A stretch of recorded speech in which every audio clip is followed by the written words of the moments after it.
오늘의 부동산 이슈입니다. 2배 됐다 자랑하더니 4년 전 영끌에서 집 산 20대의 근황. 과도한 빚으로 집을 매입한 영끌 쪽이 소유한 물건이 경매 시장에 쏟아져 나오고 있습니다. 2년 넘게 지속된 고금리를 견디지 못하고 경매로 넘겨진 물건들이 급증하고 있는 것입니다. 영끌 쪽 상당수가 자금력이 떨어지고 신용도가 낮은 20에서 30대여서 우려가 나오고 있습니다. 어떻게 된 일인지 네티즌들의 반응과 함께 알아보러 가시겠습니다.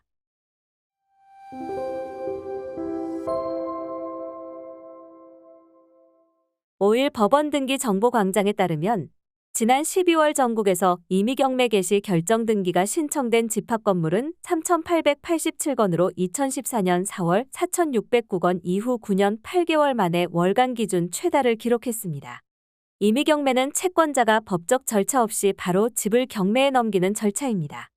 20에서 30대는 2019년 하반기부터 부동산 매입에 나섰습니다. 집값이 급등하면서 지금이 제일 싸다.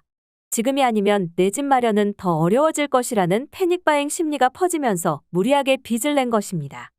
20에서 30대의 서울 아파트 매수 비율은 2010년대 말까지만 해도 20%대 중후반이었지만 2020년 하반기 40.2%까지 급증했습니다.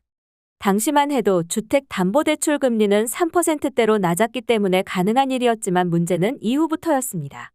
2022년 초부터 금리가 급등하면서 변동금리 주택담보대출의 이자 부담이 크게 늘었습니다.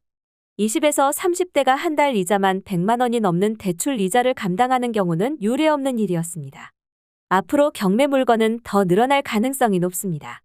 주택담보대출은 원금을 제외하고 이자만 내는 거치 기간이 3년인 경우가 많습니다.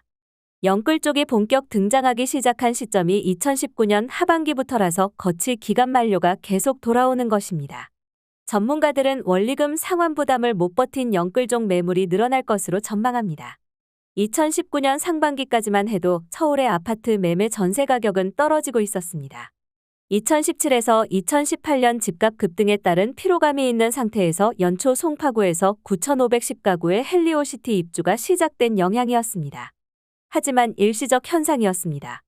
강화된 재개발 재건축 규제 때문에 서울 아파트 공급은 곧 부족해졌고 2019년 하반기 들어 집값이 다시 꿈틀대기 시작했습니다.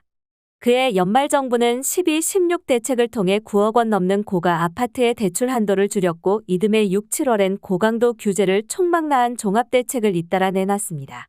그러자 이번엔 9억 원 이하 아파트로 수요가 몰리는 풍선 효과가 나타나면서 중저가 아파트 가격이 치솟았습니다.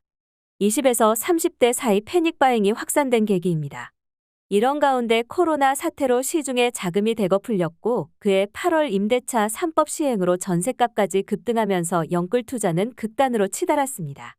20에서 30대가 매수에 나서면서 서울에 이어 경기도, 지방광역시, 중소도시에 이르기까지 집값 상승세가 퍼졌고 2021년 한 해 동안 전국 아파트 값은 20.18% 급등했습니다. 오늘의 부동산 이슈 네티즌들의 반응을 살펴보며 마치겠습니다. 여러분들의 의견도 댓글로 남겨주세요.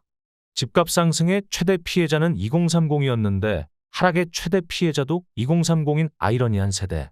평생 빚더미에 살 팔자들. 오를 땐 소비가 늘지요. 내리고 나면 돈 쓴 흔적만 남지요. 이게 바로 가스라이팅이지 이자 지옥은 못 당하지. 4년 전이면 20년 1월인데 20년 1월보다 빠진 아파트 어디 있나요? 투자의 피해자가 어딨음. 자기 책임인 거지. 자기가 공부하고 알고서 매매를 했어야지. 남들 다 산다고 사서 투자 실패한 걸 남 탓하기엔.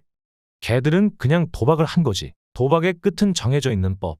정부의 장난질에 영끌에서 집 산 사람들 다 죽어나는 거지. 집값 더 이상 오른 일 없다. 문정부 이전으로 가서 보합 끝. 아 좋다고 사놓고 징징대는 꼴 참 우습네. 분수에 맞게 살아라. 폭탄 던지기 시작되었군. 국제 정세마저 불안정하고 나라 경제 또한 위기를 맞고 있으니 재수 없음 진짜 폭망이 올 수도 있겠구나. 이대로 가면 내년에도 부동산 폭망각이다. 이제 시작인데. 언론지들이 부추기고 이젠 비꼬네. 2배 찍었으면 지금도 플러스권이겠네.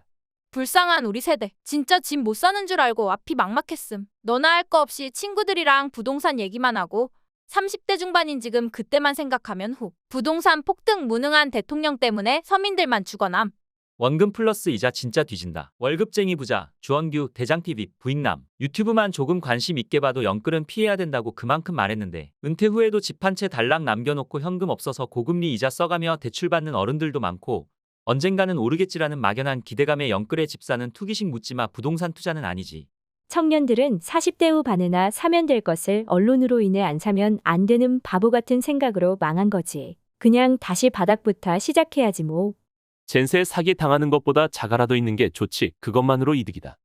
영끌까지 해서 사재기 한이 오른 거 아닌가요? 시작도 안 했는데 호들갑은 앞으로 아주 볼만하거다. 문정권 중후반기 영끌로 집 사지 말라고 계속 말했고 코로나 끝나고 한동안 고금리 예상됐다. 누굴 탓하지 말고 본인 탓해라. 투자는 소신껏 일하는 개념을 모르는 흑우들이 이렇게 많아. 수익 내면 내 탓, 손실 내면 남 탓. 여기까지 네티즌들의 반응이었습니다. 시청해주셔서 감사합니다. 여러분들의 의견도 댓글로 남겨주세요. 구독과 좋아요는 영상 제작에 큰 힘이 됩니다.